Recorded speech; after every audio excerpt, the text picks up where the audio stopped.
Education is what's important. Training, preparation for the expected. Education, preparation for the unexpected. Good morning, Team Krulak community, and on behalf of Marine Corps University, the Marine Corps University Foundation, and the Krulak Center for Innovation and Future Warfare, welcome back to the Broadcast, our series designed to connect the worlds of the warfighter and PME with the best in innovative and creative thought. I'm your host, Major Ian Brown, Operations Officer at the Krulak Center.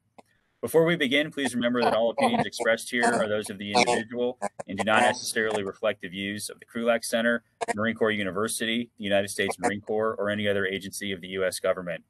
We'll also be recording this webcast for the benefit of those in our community of interest who can't join us live today. So we ask that you be mindful of keeping your microphones muted to avoid disrupting the presentation, as well as keeping your own webcams off to help us stream smoothly. At the conclusion of our guest presentation, we will have a question and answer session. So if you have a question, just go ahead and type it into the chat as we go along here, and I'll go through them and ask them to our guests in the order that I receive them. So the end of 2021 is almost here, and we are both grateful and excited to have a fantastic guest on the broadcast today to close out the season. We are joined by Colonel Anthony A. Wood, United States Marine Corps retired, whose service in uniform extended over 3 decades. In addition to commanding infantry and reconnaissance units at many levels, his wide-ranging career impacted a number of forward-thinking Marine Corps efforts. On assignment to Marine Corps headquarters, he served as the principal author in developing the U.S. and Navy Marine Corps maritime pre-positioning concept, and then supervised the implementation of a national strategic response capability based on forward positioning 3 squadrons of specially configured ships with the supplies and equipment to support Marine brigades. While serving as Chief of Staff for Marine Forces in the Pacific, Colonel Wood was dispatched to Russia in 1993, where over a 3-week period of negotiations, he successfully concluded a major tension reduction agreement and multi-year exercise program with senior Russian military leaders in the Pacific theater. His last Marine Corps billet was as founder and first commanding officer of the Marine Corps Warfighting Laboratory from 1995 to 1998, where under his leadership, the laboratory spearheaded the 4-year series of Marine Corps Sea Dragon experiments designed to recast military capabilities in a mold appropriate to emerging counter-terrorist requirements. But today, we'll be focusing on a story from the earlier part of his career. In January 1975, as North Vietnamese forces closed on Saigon, Major General Homer Smith, United States Army, the defense attaché in Saigon, transferred then Captain Wood to the Defense Attaché Office, where he was directed to join the newly formed Special Planning Group with the mission of secretly developing a plan for the evacuation of Saigon. In the course of that operation, he worked with a group of over 100 American civilian volunteers who assumed great risk to remain without protection and evacuate over 5,000 persons from the collapsing capital to the safety of waiting Marine helicopters. A fascinating story in its own right, the evacuation also holds a number of lessons for contingency planning that remain highly relevant in the present day. So, Colonel Wood, welcome, and I will turn the mic over to you. Thank you, Ian. In case I forget to say, I'm honored to be asked to talk with you today. This was a long time ago. I think the relevance of what, if there is any, of what I'm going to offer has to do with my view that we need to, from the time you're a company grade officer on, critical thinking and analysis of what we're up against anywhere needs to be the norm. And Saigon is a perfect example of the Alice in Wonderland, or to some nightmarish situations you can get into. When Banh Mi Tu fell to the North Vietnamese invasion in early March the 13th, I believe, 1975, I had a special forces team, an Army special forces team under a Marine. It was an interesting arrangement in northern South Vietnam, researching and trying to establish and close the mission in action for a strange outfit called the Joint Casualty Resolution Center. As soon as the North Vietnamese attacked, I received a message by Aeromedical helicopter. Aeromedical was the means by which we operated because there were no U.S. forces left in Thailand or Vietnam to insert and extract us. That played upon what happened later. At any rate, I got the message to report to the defense attaché. I didn't know what a defense attaché was. So that's the beginning of the Alice in Wonderland that turned out. Ian said 100 volunteers. Yes, but here's the situation briefly that I walked into, because the volunteers make no sense probably to most of you. An ambassador that forbade any overt plans for evacuation, any, including the preparation of sites. So we sat down, the two of us, George Petrie, an Army Special Forces captain, and I, who General Smith had ordered to the Special Planning Group. And when I asked him where the Special Planning Group was, he looked at me and said, in his soft Virginia drawl, "You are the Special Planning Group." And we stopped asking questions at that point, went down to this bunker where we'd been assigned. And do you want me to go ahead and tell how this started, Ian, or would you like to pepper me with questions? No, I think if you give some background, that'll be good for those in the audience who are not familiar themselves. So we sat down in this bunker, and we had a couple of obvious things that I don't think we would have called it anything like clear thinking, but the enemy was already pouring into South Vietnam. It wasn't a question of taking our time. And General Smith had made it very clear that we absolutely were forbidden to tell anyone what we were doing, including his staff. Now, he had 50 colonels, lieutenant colonels, Navy captains, and Navy commanders and Air Force officers on his staff. So you can read into that whatever you want. People have asked the question for years, I was 29 years old as a captain. George was, I think, a year older, but I was senior. Anyway, how did two captains who were approaching 30 years old get assigned to do a secret review? I don't know, but we were. And so we did. And the very first thing was we asked some very clear questions. How many? Who are they? And where are they? It turned out it was all the U.S. mission, which was enormous, over 20,000, huge mission, all over Saigon, and 13 nationalities. Then the next thing was, how the hell do we get a grip on where these people are? And so we looked at each other and said, okay, no matter how many there are, and no matter where they are, we're going to have a surface evacuation plans by buses, and we're going to have a straggler pickup plan from the rooftops using light helicopters. Now, we didn't have any buses, we didn't have any light helicopters, and we didn't have maps yet. But we knew that we were going to do it that way because there wasn't any other way to do it. So this gets back to my first observation is you can, as a Marine, get into some very strange situations for which there are no rules. And this was one of those. There weren't any rules other than we had to get it done. And so then the next thing I said to George, 2 days into this now, where we've already gone to Aeromedical, who we had worked with while we were doing the MIA operations, and said, how many of your pilots will volunteer to stay in Saigon and help us complement the bus pickup from the rooftops? 26 of 28 pilots volunteered to stay in Saigon. So that famous picture that you see of the Huey, it's actually a UH-1H, not a Huey, but close, on the top of the building with the people climbing up the ladder, that's not a military bird. That's an Aeromedical Huey. They operated from 8:30 in the morning to 17:30 in the afternoon on April the 29th, clearing the rooftops as part of our plan to collect in the city. Then, so at this point, way back in March, we said a helicopter plan to rooftops and a bus plan in the streets.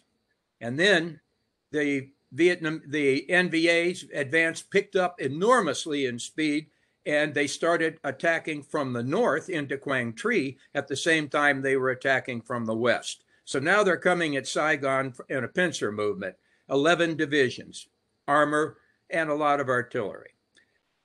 And I turned to George one night, I'll never forget it, in the bunker. We both had gotten back. And I said, we don't have a staff. We don't have any units. There are no military units in Vietnam, no U.S. military units. There's a whole Marine brigade offshore, but the ambassador won't allow any of the Marines to come ashore. So that was the beginning of our meeting with embassy officials. Very quickly, they were so hostile that eventually the security warden, who is the guy in charge of security at a U.S. embassy all over the world, directed us not to come to the embassy or consult with his staff again. Amazing, but it happened. So we have to shield our efforts from the embassy staff. And we have to shield them from the South Vietnamese. And that left the question of how are we going to get the buses? Who's going to drive the buses? Who's going to map the bus routes? Who's going to prepare the rooftops? Who's going to fly the helicopters? All those questions came up. And then I asked one because the North Vietnamese advance had picked up steam once more. I said, George, what happens? This was over a drink in the bunker. We had a bottle of scotch in the bunker. What happens if they come faster and we're not finished? What are we going to do with all these evacuees and all these people if they bust into the city before the evacuation can go? Well, he looked at me and he said, I'll remember his comment, Jesus, Tony, what are you getting at? I said, we're going to have to build Plan B. We're going to have to build an internment facility inside the DAO compound next to Tan Son Nhut Air Base. We're going to have a place to put maybe 5,000 people. I just pulled it out of the thin air, but it wasn't an unreasonable figure. Maybe 5,000 people if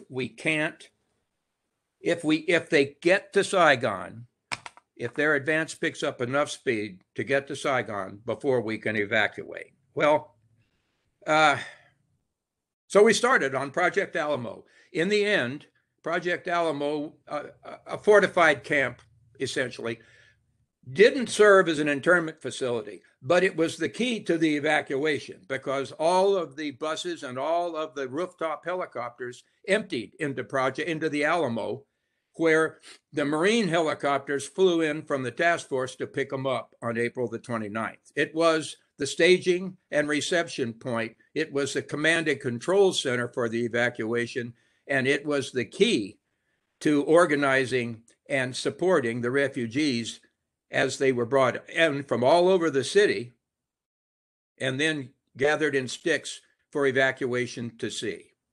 So the Alamo fits into my discussion here. Now, the thoughts, everything you're hearing, this is my own view. It's the view of a doer.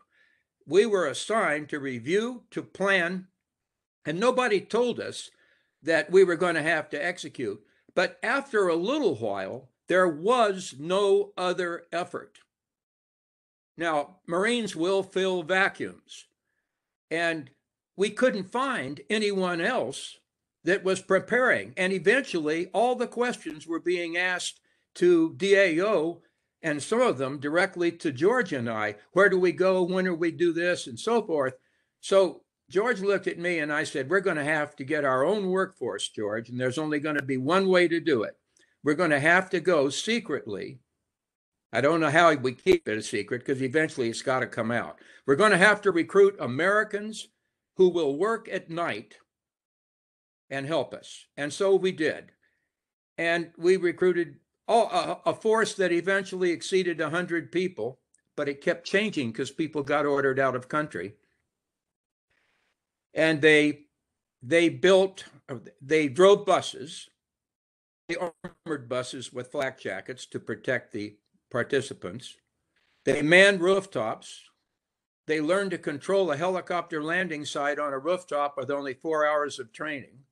Some of them were women. They people from Pacific Architects and Engineers built special sliding barricades to block the stairwells up to the landing sites of the 13 buildings along the routes. So we had 8 bus routes and 13 helicopter landing sites on buildings that would support them. There's a whole story behind that, but it was a major effort to secretly take down telephone aerials and, television aerials and telephone lines, so that, and then paint the H on the roof of the buildings and hide this from the embassy. Yeah. So the factors that we faced, and this might be an important point. So who was the enemy? Chaos in the cities. George fell with Da Nang and I fell with Hue. And we had tape recorders in our utility pockets. And we talked our way through the collapse of the 2 cities, watching babies being thrown through the doors of helicopters, chaos and panic like we had never seen in our lives. And 250,000 refugees flooded into Saigon from the 2 cities. Now think about that. That's 250,000 people. There was no place for them, and half of them were armed because they were leaderless ARVN soldiers. So the city's now swimming in armed soldiers. This is about the 25th of March. Now, this has all happened in 12 days. We've been formed. Two of the largest cities in Vietnam have fallen. The city, Saigon, is panicking now, or beginning to panic. And we are recruiting volunteers. The Alamo is being built by volunteers at night. We're flying in C-141s from the West Coast. I can't remember exactly how we got that authority, but at some point, General Smith said that we could go ahead and dictate the priorities on cargoes. So we had another lieutenant, Air Force lieutenant, and he gave us a hand, and we started stocking the Alamo with a wide variety of things, because we didn't know whether we'd have to use it or not to protect the eventual evacuees if the North Vietnamese got here before we were ready. Okay. So at this point, the effort to identify who we have to evacuate entailed wildly different actions. Because, as an example, I bought the membership to a number of the social clubs because it was the only way to get the dependent status on the 13 allied countries whose dependents and officers and men we were also responsible for, besides all the American civilians and military. We built a huge pin map that came to define evacuation planning for Saigon. General Smith would come down every other day and look at the pin map to decide how many we still were facing and so forth. On the 1st of April, 28 days, 4 weeks before we evacuated, we still had over 24,000 people in Saigon, and very few of them were getting on the planes. Lots of planes were being flown into Tan Son Nhut to evacuate people, but most of them left less than a third full. Trying to get the Americans to leave their very comfortable billets and believe us was a huge effort, and the embassy, of course, made very little effort to help at that point. So we're very concerned at this point that the size of it is greater. General Smith calls me in on the 5th, I think, somewhere in there, and General Bond is there as well, Brigadier General Bond, his deputy. Brilliant, wonderful, courageous guy. And he's in charge of evacuation planning for the whole mission now. The mission is every American agency in a country. That's the American mission. And the king of the mission is the ambassador. And most of you may know, but it's amazing how many military officers don't know that until the ambassador turns over control to the military officer in charge, in this case, it would have been General Carey, offshore, Brigadier General Carey, the ambassador is king over everything that happens in the country, everything, including all military operations. So, April 5th, two chains of command are now going on. Secretly, General Kerry is answering to the Joint Chiefs of Staff, and we are feeding information to him. Openly, General Smith, let me say this again. General Smith is answering to the Joint Chiefs of Staff secretly, and General Smith is answering to the ambassador openly. The two chains of commands are not in agreement. Messages are arriving saying, emphasize evacuation of as many people as possible, as fast as possible. This is during the period I called the phony evacuation, the period of the first 3 weeks in April, because for all practical purposes, the mission was not being thinned. They weren't being forced out. Finally, General Smith closed the commissary, closed the PX, and we started forcing people out. In the meantime, the flow of volunteers working with us at night had grown to 100. So the North Vietnamese are closing on Saigon. Only a few of the ARVN divisions are really fighting effectively. And George looks at me and says, how are you going? Because I'm responsible now, we've divided it up. I'm responsible for the surface evacuation of the city, and George is going to be responsible for the Air America light helicopter evacuation of the rooftops. We hope to get 3/4 of the people remaining out in the buses, and that will leave 1,000 or 2,000 on the roofs. General Smith asked me on the 5th of April, how many people can you get out? I said, sir, with 40 running buses, for whom we don't have drivers or guides yet, and if we get 32 helicopters, we might be able to get 8,000 people out in 8 or 9 hours. And he said, Tony, he actually called me by my first name, which is the first time he'd done that.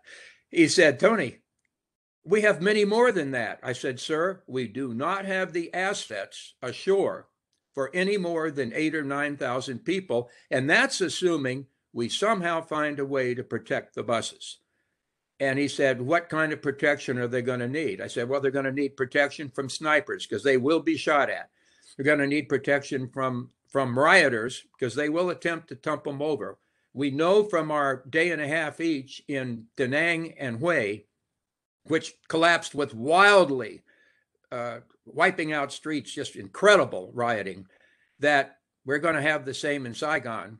And we've got all these armed rioters and armed deserters in the city. So we have to find a way to protect them. And he said, well, what are your assets? And I said, well, we're bradding flak jackets to the buses below the windows. These are the old flak jackets. And we're putting mesh inside the windows. And that's it at this point, sir. We have nothing more than passive protection. And we're going to have 5,000 or 6,000 people at a minimum in those buses all day when the balloon goes up. And he said, well, if that's all we can do, that's all we can do. I said, that's all we can do right now, sir. 3 days later, I was taking a trip on an American taxi, a U.S. government taxi, which there was a whole fleet of them, all black and white Fords. And they took people all over Saigon on official business between agencies.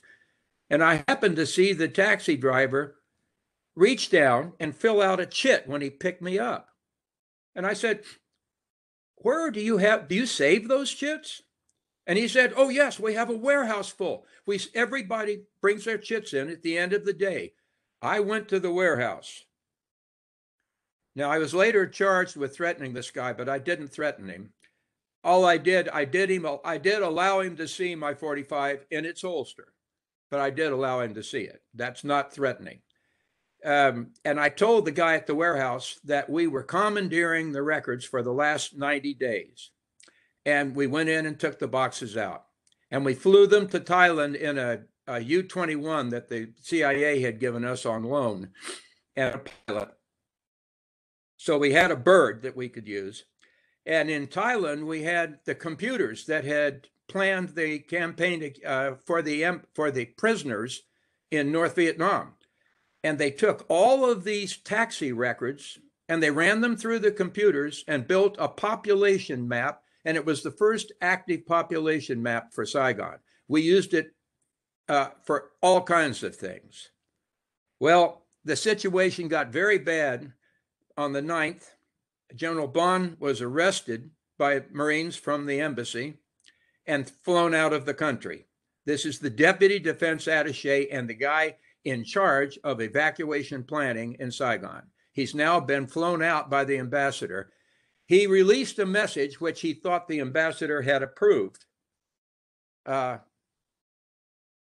asking for a company of Marines to help protect the Alamo. Now, the Alamo had about, a mile of circumference, maybe a little less than a mile, at any rate. And we had 12 Marines for the entire security. So he had asked for a company of Marines, and the ambassador went wild, had him arrested and flown out of the country. Within hours, he was flown out of the country. He didn't even have time to collect his belongings. The ambassador was so furious. He was so certain. He kept emphasizing, we're going to get a negotiated settlement. We do not need to evacuate. We do not need to overtly plan for evacuation. Well, that was on the 9th of April. On the 5th of April, a C-5 with 300 babies and 26 volunteers had undergone explosive decompression at 20,000 feet, and resulting crash killed almost all the volunteers and most of the babies. They were our volunteers, so we lost a fourth of the workforce overnight.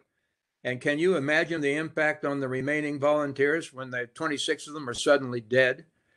Well, the fourth vector in Saigon, in addition to the enemy, in addition to chaos, in addition to the restrictions from the embassy, the fourth vector is the morale and the leadership of the volunteers, because it's critical.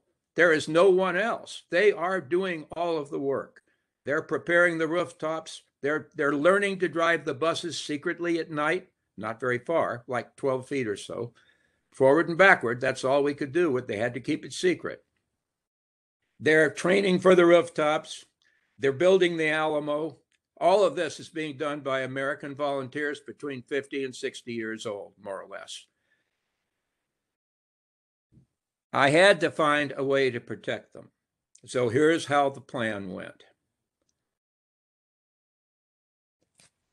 I commandeered 30, maybe a few more, 30 of the black and white Ford taxis and had them put secretly in a warehouse. And we got a group of Vietnamese guys and we told them their families were guaranteed departure in the evacuation if they would convert these into National Police cars. We had a National Police photo of a National Police car. And so we started converting all of these taxis into National Police cars. Now, this was going to be an effective bluff for only one reason. Saigon was under martial law, and the National Police were shooting the citizens who rioted. So everybody in Saigon knew and hated and was terror-stricken at the sight of National Police cars. So the plan was very simple. The fake National Police cars would be attached at each end of every 4-bus stick. Every 4 buses in a stick would have a National Police car in front and one in back, with blue flashing lights, sirens, Venetian blinds in the windows, and a guy inside in a National Police helmet, an American, and a Vietnamese driver in a National Police helmet. Now, it was a terrible plan, but you see, it was the only plan, because the Marines weren't going to be allowed ashore. The ambassador said, nope, they're not coming ashore. Well, I had to have some way to protect all these civilians in these buses that were being collecting on 6 routes, not 8. 2 routes had collapsed completely by the 28th into rioting and roadblocks, Texas and so I've named them after the famous Western trails. Anyway, we had 6 routes going and 13 rooftops on the 29th. Started at 8:30 in the morning, after a major bombardment the night before that had killed our Marines at the gate and taken down some of the perimeter of the Alamo. 144 rockets had come in, plus artillery. All the trailers that we had lived in were burning. And it essentially made it clear that we thought that the evacuation would go. Here's another tip. If you have to evacuate a city, you always want to try to pull it off at night. It's a far easier thing than when daylight aids the rioters and the chaos. However, the ambassador wouldn't even see General Smith. General Smith came down and told us, we're not going to go tonight. The next morning, he was able to convince the ambassador. He took him to Tonsanut, where the entire airport was burning, as well as the planes, including one US C-130, two of which got off in time before the bombardment hit, but one didn't. At any rate, that convinced the ambassador to turn it over to General Smith. And when he did that, General Smith immediately ordered the evacuation. The bluff worked. We thought we would be lucky to get 2 full cycles of the 30 or 40 buses on 6 routes through the city. We got almost 4 cycles, and about 6,000 people into the Alamo on the buses by 1730. The other 1,000 or 1,500 were picked up on the rooftops by Aeromedical, who flew all day long, refueling in the street and then refueling at sea on the Navy ships. Several of their helicopters got pushed over before the Navy understood they were on our side. Amazing. Lesson learned. Make sure everybody's coordinated on the net before it starts. Anyway, so at the end of the day, in this Alice in Wonderland tale, we successfully pulled off a very risky giant bluff on the rioters and on the chaos with the fake National Police cars. And we had nobody killed. Yes, we had heart attacks. We had pistol whippings and other injuries, fairly significant, but no fatalities. None of the passengers were killed. And Ian, why don't I let you take it from here? Okay, great. That is a ton to chew on, sir. Oh yeah, let me wrap one thing up. Okay, sure. The military, General Kerry's helicopters began landing at 1530 in the Alamo. We had 4 landing sites in the Alamo, and they did an incredible job of entering and flying out. The exit of air management and air control, because of course we had Aeromedical also landing in the Alamo as they brought in people off the rooftops. The Marines flew 544 missions, including off the roof of the embassy later at that night. That was a nightmare, the mess at the embassy. And in the morning, 544 missions, the largest military helicopter airlift in history, and did a great job. That is pretty much how Saigon went down, or up. Your call. Yeah, as a helicopter pilot myself, we go up. That's what we do. No, sir, thank you very much for that. I just put a message out into the chat for everyone in the audience, but I'll reiterate it here. If you have any questions, you just go ahead and start throwing them in the chat, and I'll ask them as I get them in the time we got. So the first thing I had for you, sir, is kind of it's a more generalized question, but I'm tying it back to what Marine Corps University does, and I'm specifically thinking of there's a captain school here, and you were a captain in 03 executing this this massively complex and hazardous plan on your own with virtually no support that you could call on except what you were able to go out and touch and grab. And so at the captain school we teach or they teach aspects of planning and preparation. Had there been anything in your own training and education as a captain to that point that even remotely prepared you or proved useful that you drew on as you were making these decisions and plans day to day? Yeah, there had been. Let me just make one correction to the impression.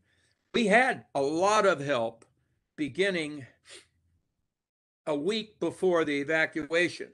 General Gray sent a team of people ashore to secretly begin developing the command and control in the Alamo to bring in the helicopters, which we didn't know when that would happen, but he did that.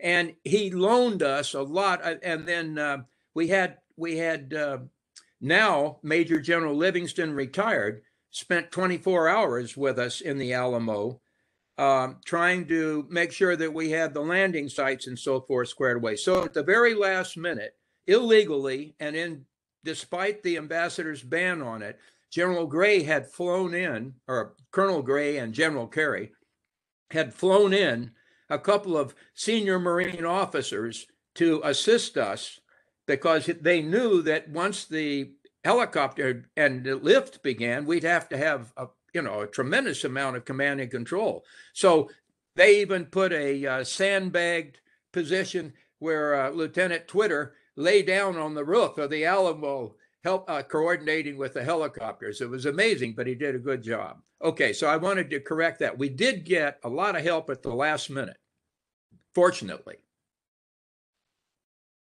All right, what else? Oh, okay, I appreciate that, sir. All right, so I do have a few more, but questions are coming in the chat, and I want to make sure we get those first. So, first question I got is I had the amphibious warfare school. I was a graduate of AWS, and it actually did help.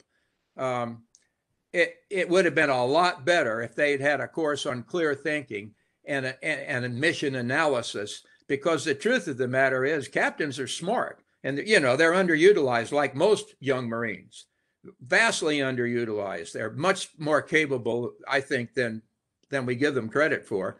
But if we had a directed course on critical thinking, then, it would have been easier to analyze. As I told you, the vectors were not in any particular order: the enemy, closing and threatening, the ambassador, virtually a major obstacle to the safety of the entire operation. We had to find ways to get around him and hide from him.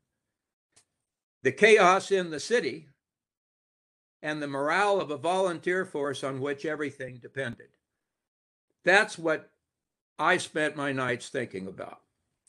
And not worrying about it, there wasn't any time. The other thing, the other vector, if you want to call it that, was a lack of the assets to safely evacuate the people. It was a terrible bluff. It was the worst plan I've ever come up with, but it was the only plan, because we didn't have access to anything else. Okay. Okay, thank you for that, sir. And so that first question I have for you is from Eric Walters, who also threw out that as a professor of critical and creative thinking for the U.S. Army, your statement there was music to his ears. So his question is, given the subsequent non-combatant evacuation operation training that the MAGTFs and the Muse started doing, what do you think that we did well as a result of what you experienced, and what didn't we adequately get good at given the usual constraints of resources? What could have been done in MU workups that we didn't employ? Say the last question again, that we didn't employ. What was it? What could have been done in MU workups that we didn't employ? Well, first of all, we could have had a small cadre of Marines flown in. Eventually we did, but we had to fly them in civilian clothes without arms, if you could believe it, in the Air America helicopters to help us, 30 of them. But that's a tough question, because if young Marine officers, and I think it should start right in EWS now, are taught critical thinking, or whatever the latest moniker is, that in itself is a huge step forward. And the second thing I think is, you mentioned when I went to Russia, yes, General Gray out of the blue nabbed me as a lieutenant colonel and said, go to Quantico, and I'm sure you can find a bunch of smart guys. That's a quote. And I want a master plan for the ground combat element of the Marine Corps, and you've got 6 months. That can happen too. And then you can evacuate Saigon at 29. A lot of different things can happen to Marines. And the key is critical thinking and thinking out of the box. Also, when you're in a really tight situation, don't worry about any formal planning. We had to plan, execute, and change all at the same time. And there just wasn't any time. It was an emergency. We only had 6 weeks altogether to do the whole thing. And that was with the restrictions that we had to hide from the embassy. And we had to use people 50 to 60 years old and put them in harm's way, lots of them in harm's way.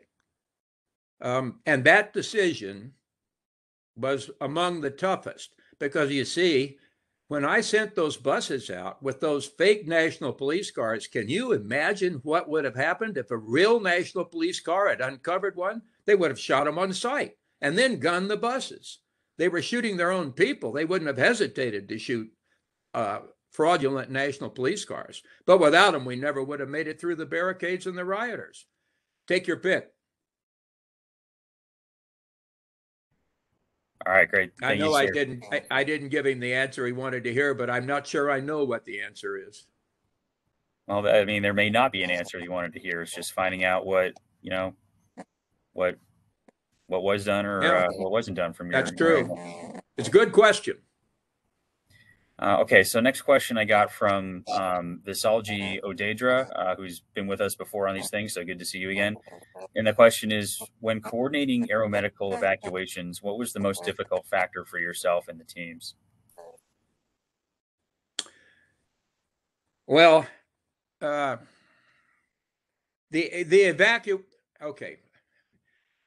evacuation comes in 3 parts: preparing for the evacuation. Then the evacuation itself comes in collecting all over the city by light helicopters from 13 rooftops and 40 buses operating on 6 routes. That's the collection of the evacuees to the Alamo.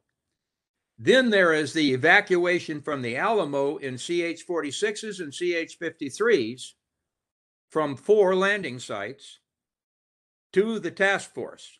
And this goes all night. So when the evacuation comes in, the collection throughout the city, and then the evacuation from the Alamo to the task force offshore. Aeromedical does the helicopter operations during the day, had a terrible time refueling, terrible time. And I told you that the Navy was not helpful. It took 2 or 3 hours to get the Navy to cooperate and refuel Aeromedical helicopters at sea, because their refueling terminal at Tonsanut was burning. So they landed in the street in front of the Alamo and refueled from a truck there. Those guys did a great job, but the refueling was very difficult for Aeromedical. But they did a good job. And then the coordination in and out of the Alamo was a major air traffic control plan, because we had well, you probably can imagine what it was like, Ian, but it was they fortunately both General Carey and General Gray's staff had provided a whole bunch of guys secretly into the Alamo, and we had built a command and control bunker in there, which they then got the radios up and running in. Now, finding out where the people were was the hardest single thing. The next hardest thing was deciding where to map the evacuation surface routes through the city. The next hardest thing was trying to coordinate the buses in the city. I had a Jeep. The Jeep was flipped and burnt very early in the morning by the rioters, so I moved into a bus. Fortunately, 1 bus in every 4, we had put a Motorola radio in. Some of you may remember the beige Motorola radios that used to be in taxi cabs. They work in cities. Hint, Make sure you have a radio that works in cities. Anyway, and I controlled the surface evacuation in the city from a bus for the rest of the day. Then there is the masses. We had 6,500 people on an average in the Alamo. Now, that's a huge crowd to manage into 4 helicopter landing sites, break them into sticks. And by the way, they're all panicking. Keep them under control, feed the babies and so forth. And that was a major effort in itself. And you can't imagine what panic does to the behavior of otherwise very sensible people. There's a lot of panic in an evacuation. And you need a lot of very, very steadfast Marines. 3 days or 4 days before the evacuation, we had Catch a Baby Day.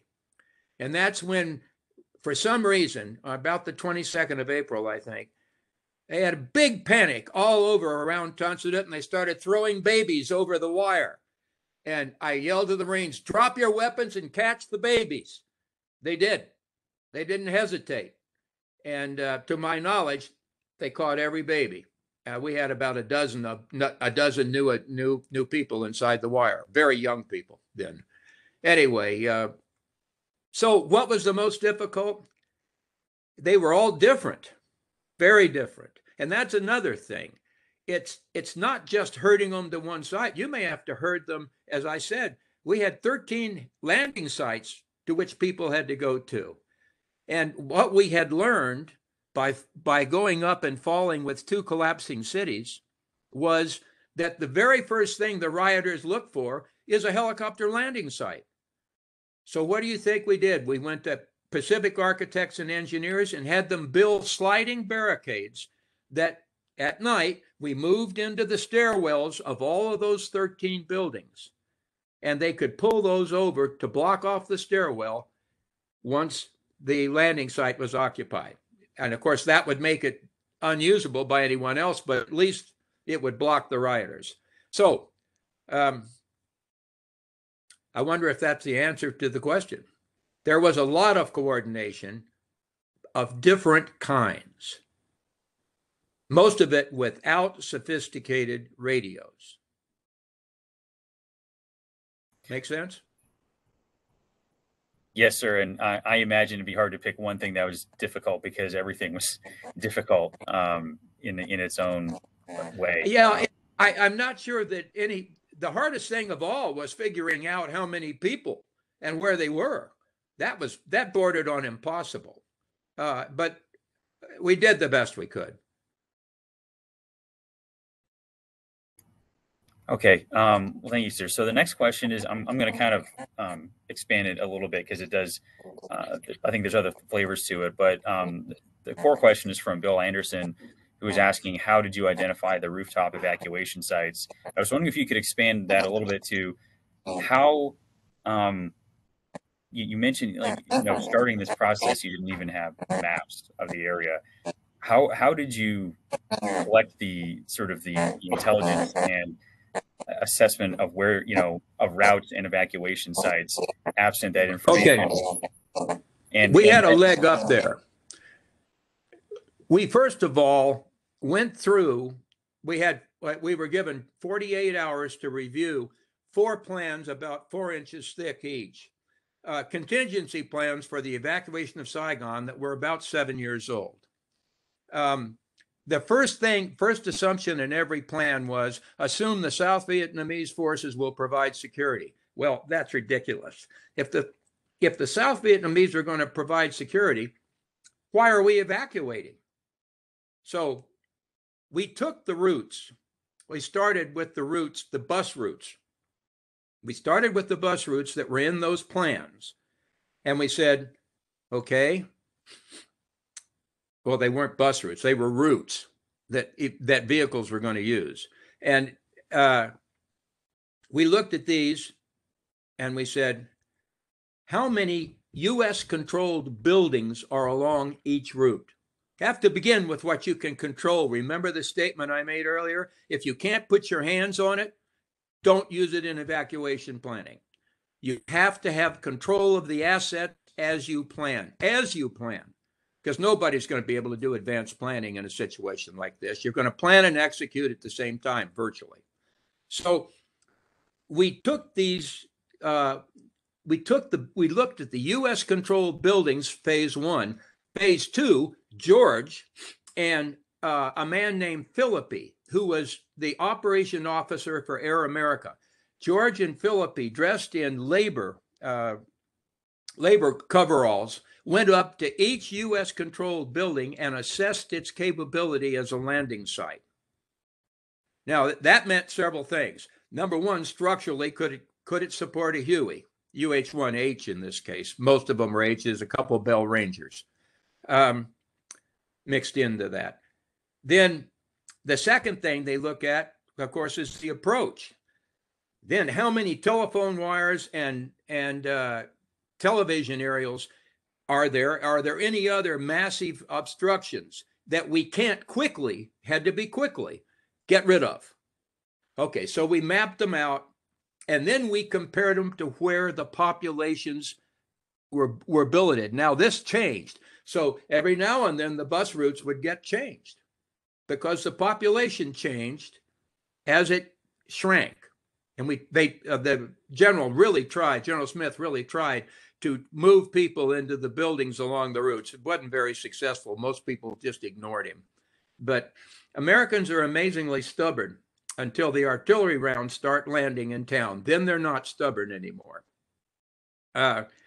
So anyway, eventually we reduced the number of landing sites, rooftop landing sites, to 13 on U.S. controlled buildings. And we said, okay, that building stays U.S. controlled no matter what. No matter what an agency says, that building stays. And if we had monitors in the buildings, you call us if there's any problem, because those can't change. On the 1st of April, we froze everything, the routes and the rooftops, because we had too much work to do.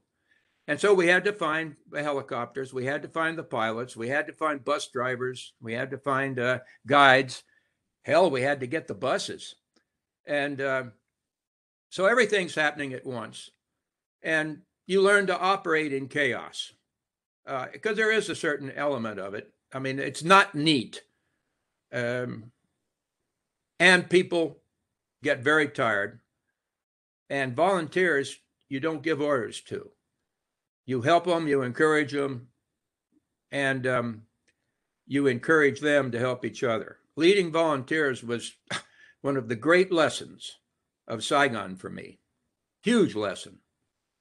Okay. Okay, great. And I got a couple questions. I'm going to kind of try and wrap it into a final thought for you here, sir. Because I think, probably on many people's minds, if not most, is wondering how this sort of compared from your experiences in Saigon to what we just saw over the summertime coming out of Afghanistan. And so I think let's see, Adrian Tan here had sort of the first question, Lieutenant Colonel Kobach, and I'm going to try and roll us all into one is, obviously people have sort of looked at parallels or lack of parallels between them to see if there was similarities or differences. But I guess from your experience, your perspective and your experience, did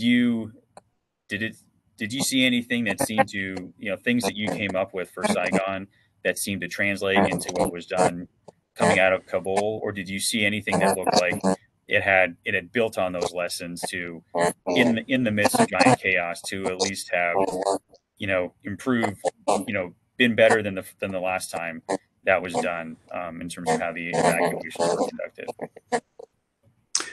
Well, first of all, in 1993, I sent that package that I showed you, a 1-hour lecture based on it, to Command and Staff College and to the National War College. I'm a graduate, I graduated from the National War College in '91.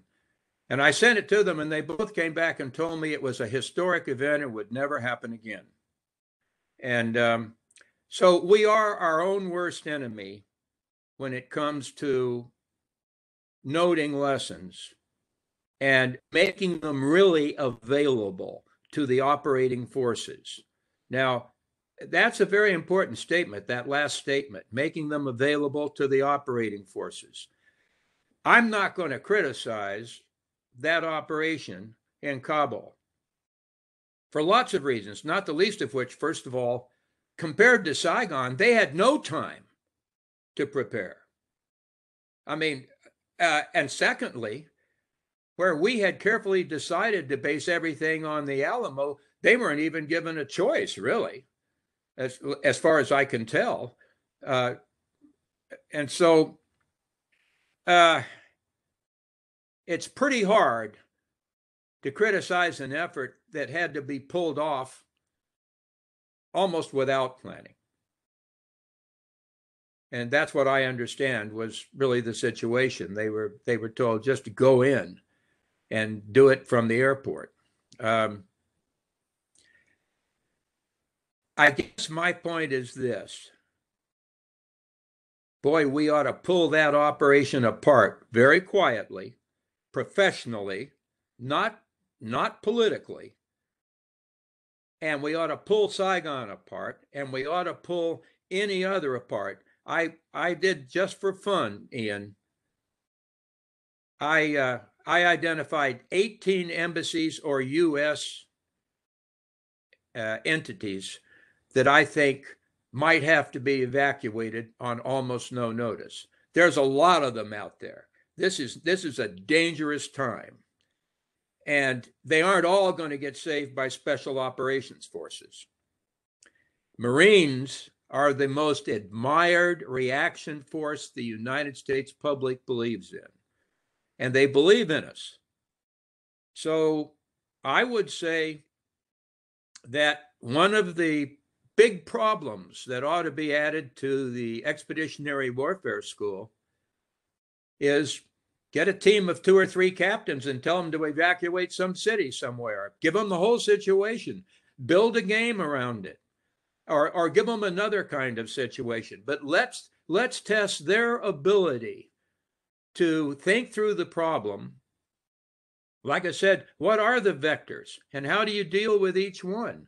And the vectors can change on you. Panic wasn't a vector when we started. It was much simpler when we just had the pin map and routes. But panic became huge, huge. In fact, the buses were primarily defended against who? The mobs in the streets. Now, in the end, the last convoy, I was with it, was shot up pretty badly. But it was shot up right outside the Alamo, literally outside the Alamo, just almost to the gate. And General Carey dispatched Cobras, and that shut down the opposition. So my thought is create a number of realistic situations. Somebody should be assigned an extracurricular project, maybe the wargaming outfit. They're not used. There are too many bogsats going on over there and not enough realistic work. They should provide the warfighting lab or you a series of planned games on different kinds of no notice or short notice Marine interventions. I think it would be very useful, and it would alert everybody at EWS to the fact that, hey, it might not just be China or the South China Sea. It might be Kenya, or it might be, I don't know, Abu Dhabi, wherever. And it could be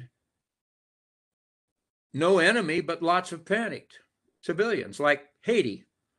It can be very dangerous without having an enemy, a formal enemy. Now, the North Vietnamese ran out of patience, but they did give us 1 day before they not really. They used several barrages, like I said, and they killed our gate guards right in the very first one. The Marines at the gate killed them both. And then they blew up all the planes in the strips at Tan Son Nhut Airport.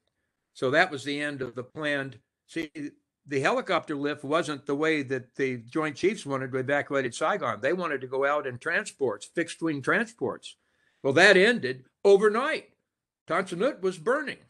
The runways were closed. So helicopters were the only answer. So you have to turn on a dime, and Marines should be able to turn on a dime.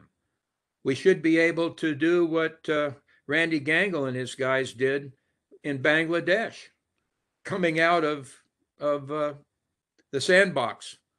They went in to the tornado welfare thing. Thousands of dead cattle and thousands of dead people in piles. I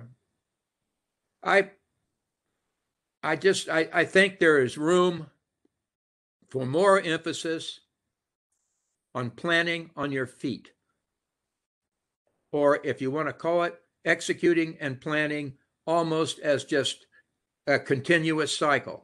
Plan, execute, change the plan as the conditions change. But maybe a 2 or 3 day exercise, and keep changing it and reviewing it at the end of the day. How would you do it different? I think it'd be great.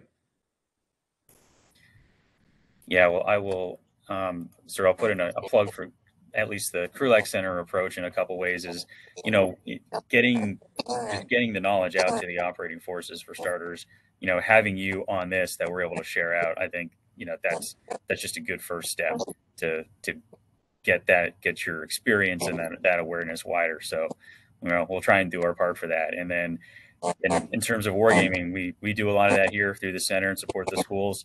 And Neo is on my list of scenarios to write for the game mechanics that we do. So I think we have a lot of good reasons to do that. Yeah, try to have. You're good at this. Try not to give them a tried and true scenario. You can make it up. It doesn't have to have any basis in reality. It could just be realistic in the sense of all these things could happen. Doesn't have to, and pick a place on the map. You need a map, but I wouldn't worry too much about tradition here. Oh, we have maps, sir. In my personal philosophy of scenario development is to give it lots of really nasty hooks and see what you do with it. So there you go. Yeah. If I draft it, it'll be in there. Okay. Now there is an element of danger, and I want to point this out because I don't want to. Some of the actions we took come very close to, at a minimum, conduct unbecoming.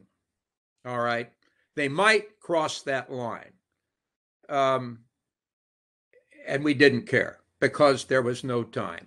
There were no assets. There was only, we had to build a plan with assets that we could put our hands on, and we did. There is also risk that you will end up getting used. And it happened. I'm not going to go into any detail, but I evacuated a family that turned out to be the head of the gold mafia in South Vietnam. Okay. And I was asked to evacuate them by a senior officer I had worked for previously, had no idea what I was doing. But anyway, I got arrested as I came back into the gate and put in jail the night before the evacuation. So you can make mistakes, but there was no way to know it was a mistake. In all of the confusion, he had taken it and he disappeared. He wasn't a Marine, but I had worked for him in JCRC, and he, anyway, the criminal got away, probably with a lot of gold. And I went to jail overnight until General Smith heard about it. Yeah, well, no, I think that's exactly the kind of, really, really hard and time critical decisions that we don't really get a lot of exposure to, and what do you do? Do you do a background check, or do you get the human being out? Oh Christ, you don't have time. We had scuba gear in the trunks of the Fords, and you could put 3 people. They're very small people. 3 people in a trunk on oxygen. and they had flak jackets around the trunk. And that's how we got them through the gates, because by the 27th, we had to run ARBAN. We had to run a gauntlet of rioting ARBANs to get into the Alamo. So life has gotten tough. Not only are the North Vietnamese closing, but ARBAN is mutinying. All happened, all true. I probably wasn't as systematic as I was in that piece I sent you, the bulletin lessons, but I would happily help in any way. I'm not pretending to try to interfere, but I would help in any way to anyone that wants to work on some sort of useful package. But I would focus it at EWS. Well, as it happens, we're having a conversation about wargaming with them this afternoon, so I might throw that onto the agenda. So I'm looking at the clock. We're about over an hour, so I don't have any other questions from the audience or my answer. So I'm happy to give you any closing comments or thoughts you'd like to share before we go. No, I want to thank all of you for putting up with it. Get the bitter end, which is the Marine Corps' official history of the end of Vietnam. And there's a whole chapter in there on this, on just the evacuation in Saigon. And it pretty well captures a lot of what I said. The momentum and speed of the changes in the situation is critical. And whatever we train, it has to have the changing situation. The enemy situation was changing, the political situation was changing, and the situation within the city was changing all the time, and not in the same ways. So whoever ends up getting one of these things has a real difficult sandwich in their lap. And thank you, all of you.